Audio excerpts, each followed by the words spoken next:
Narcotics control bureau, மத்திய போதைப்பொருள் தடுப்பு முனையம் சென்னை ஆஃபீஸில் வந்து இனிஷியேட் பண்ணி ஆல் இண்டியா லெவலில் செயல்பட்டு இருந்த ஒரு எல்எஸ்டி கார்ட்டல் பஸ்ட் பண்ணியிருக்கோம். மொத்த சீசர் இதில் பார்த்தீங்கன்னா 4343 பிளாட். எல்எஸ்டின்ற ட்ரக் என்னது, அது எப்படிப்பட்ட பாதிப்பு ஏற்படுத்துன்றதெல்லாம் அடுத்து சொல்ல வரேன். ஃபஸ்ட்டு இந்த கேஸ் டீட்டெயில்ஸ் ப்ரீஃப் பண்ணிடுறேன். ஸோ இந்த கேஸில் வந்து முக்கியமான நபர், இந்தியா லெவலில் வந்து ட்ரக்ஸ் சப்ளை பண்ணிகிட்டு இருக்கிற முக்கியமான நபர் வந்து சேலத்துலேருந்து வந்து செயல்பட்டு இருந்தார். பெங்களூர், மும்பை, ஜெய்ப்பூர், கொச்சி, சூரத் இது மாதிரியான ஊரில் அவரோட இந்த கார்ட்டலில் இருக்கக்கூடிய கூட்டாளிகள் கைது செய்யப்பட்டிருக்காங்க. மொத்தம் இந்தியா முழுக்க வந்து 15 பேர் கைது செய்யப்பட்டிருக்காங்க. 18 பேங்க் அக்கௌண்ட்ஸ் வந்து ஃப்ரீஸ் பண்ணி இன்வெஸ்டிகேஷன் நடத்திட்டு இருக்கோம். இந்த கார்ட்டல் ஆப்ரேட் பண்ணது வந்து டார்க் நெட் வழியாக ஆப்ரேட் பண்ணியிருக்காங்க. ஆர்கிடைப் அப்படின்ற மார்க்கெட்டில் ஒரு வெண்டார் க்ரியேட் பண்ணி அந்த வெண்டார் பேரில் இந்தியா முழுக்க இருக்கக்கூடிய நபர்கள் யார் யாருக்கெல்லாம் எல்எஸ்டி தேவையோ அவங்க ஆர்டர் ப்ளேஸ் பண்ணுறாங்க. இவங்க வந்து ஆர்டர் வந்து போஸ்ட் வழியாக வந்து ஷிப் பண்ணுறாங்க ஒரு இடத்துக்கும். இந்த கார்ட்டல் வந்து நவம்பர் 2023 செயல்பட்டுருக்கு.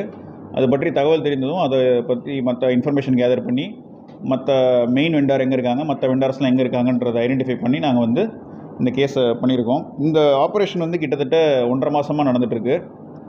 நேற்றுக்கு தான் வந்து இந்த ஆப்ரேஷன் முழுமையாக முடிவடைந்து 4343 பிளாட்டை சீஸ் பண்ணியிருக்கோம். இந்த எல்எஸ்டி வந்து எங்கேருந்து வருது அப்படின்னா ஜெர்மனிலேருந்து வருது. எல்எஸ்டின்ற ட்ரக்கு இந்த ப்ரெஸ் மீட் வைக்கிறதுக்கு ஒரு முக்கியமான காரணம் இந்த எல்எஸ்டின்ற ட்ரக்கை பற்றி எக்ஸ்பிளைன் பண்ணுறதுக்கு. ஏன்னா இந்த எல்எஸ்டின்ற ட்ரக் வந்து ஹாலுசினோஜன் வகையில் வரக்கூடிய ஒரு ட்ரக் இது. இப்போ மற்ற பொருட்கள், மற்ற நர்காட்டிக்ஸ் ட்ரக், இப்போ கஞ்சாக்கெலாம் பார்த்தீங்கன்னா வந்து 20 கிலோ தான் வந்து கமர்ஷியல் குவான்டிட்டி. ஆனால் இந்த எல்எஸ்டின்ற ட்ரக்குக்கு வந்து 0.1 gram it self is commercial quantity. போதை ஏறுவதற்கு வந்து மைக்ரோகிராமில் ட்ரக்ஸ் இருந்தால் கூட போகிறோம். அதை வந்து யூஸ் பண்ணி ட்ரக் அப்யூஸ் பண்ணுறதுக்கான வாய்ப்புகள் இருக்குது. அந்தளவுக்கு பொட்டண்ட்டான ட்ரக் இது. It is a mind altering drug. இது இன்னொரு முக்கியமான விஷயம், it is odourless, colourless and tasteless. அதனால் வந்து கண்டுபிடிக்கிறது ஒரு சவாலான விஷயம். இது ஒரு ஸ்டாம்ப் சைஸில் தான் இருக்கும், ஒரு பேப்பரோட திக்னஸில் தான் இருக்கும் இந்த ட்ரக்கு. அதோட ஃபோட்டோஸும் உங்களுக்கு நான் சர்க்குலேட் பண்ணுறேன். இந்த ட்ரக்கோட யூசேஜ் வந்து தற்போது இளைஞர்கள் மத்தியில், குறிப்பாக கல்லூரி செல்லக்கூடிய 18 வயதிலிருந்து 24 வயது இருக்கக்கூடிய நபர்கள் மத்தியில் அதிக அளவு புழக்கத்தில் இருந்து வருகிறது. அதனால் இந்த ட்ரக்குன்னா என்னது, இதோட எஃபெக்ட்ஸ் என்னது, கிட்டத்தட்ட 12 மணி நேரம் வரைக்கும் போதை இருக்கக்கூடிய ட்ரக் இது. இது வந்து கண்டிப்பாக வந்து பெற்றோர்கள், ஆசிரியர்கள் கண்டிப்பாக எல்லாருமே தெரிஞ்சுக்கணும். இதை நான் திரும்பவும் ரிப்பீட் பண்ணுறேன். It is a mind altering drug, hallucinogen. அது வந்து பிரெயினில் வந்து மோசமான விளைவுகள் ஏற்படுத்தக்கூடிய ஒரு ட்ரக். ஓவர் டோஸ் ஆச்சுன்னா 12 ஹவர்ஸ் வரைக்கும் வந்து போதை இருக்கும். ஸ்டாம்ப் வடிவில் தான் இருக்கும். ஆர்டர்லெஸ், கலர்லெஸ் அண்ட் டேஸ்ட்லெஸ் அப்படின்றதுனால கண்டுபிடிப்பது அவ்வளோ சாதாரணமான விஷயம் கிடையாது. இதை பயன்படுத்தினால் வந்து என்ன பாதிப்பு ஏற்படும்? Heart beat, preliminary problem, heart beat increase பண்ணுறது, பிபி இன்க்ரீஸ் பண்ணுறது, இது மாதிரியானது. ரெகுலராக மற்ற ட்ரக்ஸ் யூஸ் பண்ணால் வரக்கூடிய பிரச்சனைகள், நாசியா, ஜட்ஜ்மெண்ட்டை வந்து இம்பேர் பண்ணுறது, இது மாதிரியான விஷயங்கள். அது இல்லாமல் கொஞ்சம் மோசமான விளைவுகள், ட்ரெமர்ஸ், சீசர்ஸ், சைக்கோசிஸ், இதெல்லாமே இந்த கிளினிக்கலி டாக்குமெண்டட். நான் வந்து இதை பயமுறுத்துறதுக்காக சொல்கிறேன்னு வச்சுக்க வேணாம். எல்எஸ்டி யூசேஜ்னால் என்னென்ன பாதிப்பு ஏற்படும்ன்றது clinically documented, which includes tremors and seizures in cases of regular use and also overdose. இதை வந்து தொடர்ந்து ஒரு நபர் பயன்படுத்துறதுனால அவரோட ஜட்ஜ்மெண்ட் டேக்கிங் எபிலிட்டியும் வந்து டோட்டலாக வந்து இம்பேர் ஆகும். எது சரி எது தவறு அப்படின்ற அந்த நார்மல் ஹியூமன் எடுக்கக்கூடிய ஜட்ஜ்மெண்ட்ஸே வந்து அவர் வந்து சரியாக எடுக்க முடியாது. ஸோ இது மாதிரியான பாதிப்புகள்லாம் இருக்கிறதுனால ரொம்ப விளைவுகள், உடல் ரீதியாக ரொம்ப மோசமான விளைவுகள் இருக்கக்கூடிய ட்ரக் இது. இந்த ட்ரக் வந்து எவ்வளவு பொட்டன்ட் அப்படின்னா, அதான் 20 கிலோ கஞ்சாவுக்கு வந்து ஈக்குவலண்ட்டாக கமர்ஷியல் குவான்டிட்டியாக வந்து ஆக்டில் வச்சுருக்க அதே ஆக்டில் வந்து இந்த ட்ரக்குக்கு வந்து 0.1 கிராம் வந்து கமர்ஷியல் குவான்டிட்டியாக வச்சுருக்காங்க. ஸோ இந்த ட்ரக்கு, இந்த pattern of usage, not only this drug, this pattern of usage வந்து இப்போ பேரண்ட்ஸ், டீச்சர்ஸ்லாம் வந்து முக்கியமாக கவனிக்க வேண்டியது. வீட்டில் இருக்கக்கூடிய குழந்தைகள் அதிக அளவில் வந்து ஆன்லைனில் டைம் ஸ்பெண்ட் பண்ணுறாங்க, ஆன்லைன் பொருட்கள் ஆர்டர் பண்ணுறாங்க. ரெகுலராக உங்களுக்கு வந்து போஸ்ட் கொரியர் அந்த மாதிரியான விஷயங்கள் வருது அப்படின்னா கொஞ்சம் அலர்ட்டாக இருங்க. இந்த ட்ரக்கு வந்து நீங்கள் வந்து ஸ்மெல் வழியாகவோ கண்டுபிடிக்க முடியாது. ஏன்னா இது வந்து 12 மணி நேரம் போதை இருக்கக்கூடிய பொருள்னாலும் இதில் வந்து சுத்தமாக ஸ்மெல்லே கிடையாது. ஸோ நீங்கள் வந்து ஒரு பிஹேவியரல் சேஞ்சஸ் வச்சு மட்டும்தான் இந்த விஷயங்களை கண்டுபிடிக்க முடியும்.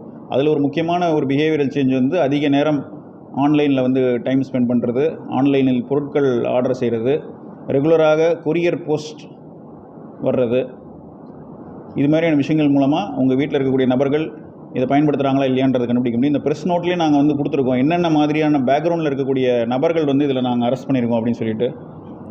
அதில் வந்து பிஸ்னஸ் செய்கிறவங்க இருக்காங்க, சினிமாவில் அசிஸ்டன்ட் டைரக்டராக இருக்கவங்க இருக்காங்க, நல்ல நல்ல பொறியியல் கல்லூரியில் படித்து நல்ல மல்டிநேஷ்னல் கம்பெனியில் வேலைக்கு செல்லக்கூடிய நபர்களும் இருக்கிறார்கள். இந்த 15 பேர் அரெஸ்ட் பண்ணியிருக்கோம் இல்லையா, அது இந்த டீட்டெயில்ஸ் எல்லாமே நாங்கள் வந்து உங்களுக்கு கொடுத்துருக்கோம். ஸோ கடந்த ஆண்டு வந்து என்சிபி சென்னை ஜோனில் ஜம்பாடா கார்ட்டல் அப்படின்னு சொல்லிட்டு ஒரு வெண்டார் வந்து பஸ் பண்ணுறாங்க.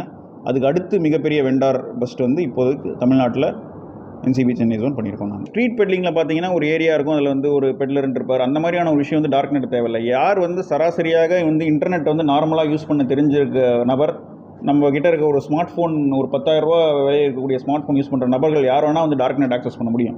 அந்த டார்க் நெட்டுக்குள்ளே போயிட்டு உங்களுக்கு தேவையான பொருள் அவங்களே வந்து தேடி கண்டுபிடிச்சி அவங்க வந்து ஆர்டர்ஸு ப்ளேஸ் பண்ணுறாங்க. இப்போ நீங்கள் ஒரு அமேசான்லேயோ ஃப்ளிப்கார்ட்லேயோ போய் ஆர்டர் ப்ளேஸ் பண்ணுற மாதிரி தான் உங்களுக்கு ஒரு ஷூ வேணும் அப்படின்னா நீங்கள் போய் டேரெக்டாக ஆர்டர் ப்ளேஸ் பண்ணுறீங்க இல்லையா, அதே மாதிரி different types of drugs, ganja, LSD, cocaine, MDMA, அந்த மாதிரி என்ன மாதிரியான ஒரு ட்ரக் தேவையோ அந்த தேவையை இருக்கிற நபர் வந்து டார்க் நெட்டில் போய் வந்து ஆர்டர் ப்ளேஸ் பண்ணலாம்.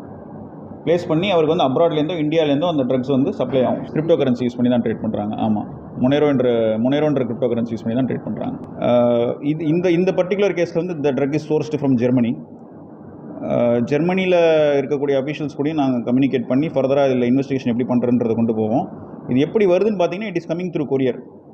ஃபாரின் போஸ்ட் ஆஃபீஸ் வழியாக ஒரு நார்மல் கொரியர், ஒரு வெட்டிங் இன்விடேஷனோ இல்லை அந்த மாதிரியான ஒரு புக்ஸு நடுலையோ வந்து இதை மறைச்சி வச்சு கொரியரில் அனுப்பிச்சு அது வழியாக அந்த மெயின் பர்சனுக்கு ரீச் ஆகும்.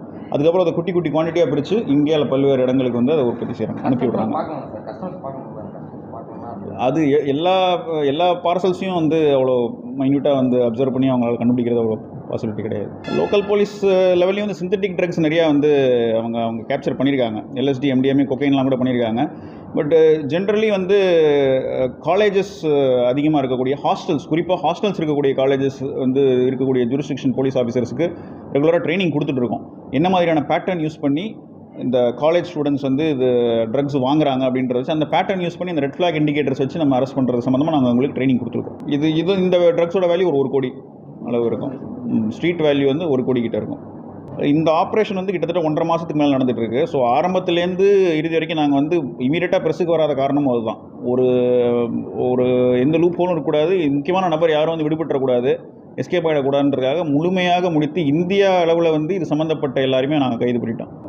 ஃபஸ்ட்டு அரெஸ்ட் வந்து கரெக்டாக எங்கன்றது சொல்ல முடியாது. ஏன்னா சைமல்டேனியஸாக வந்து பெங்களூர், மும்பை, ஜெய்ப்பூர், சூரத்தில் எல்லாத்தையும் அரெஸ்ட் பண்ணதுக்கப்புறம் அந்த கிங்பின் வந்து சேலத்தில் இருக்கான்றது கேள்விப்பட்டு கடைசி அரெஸ்ட் நடந்தது வந்து சேலத்தில். ஆமாம்.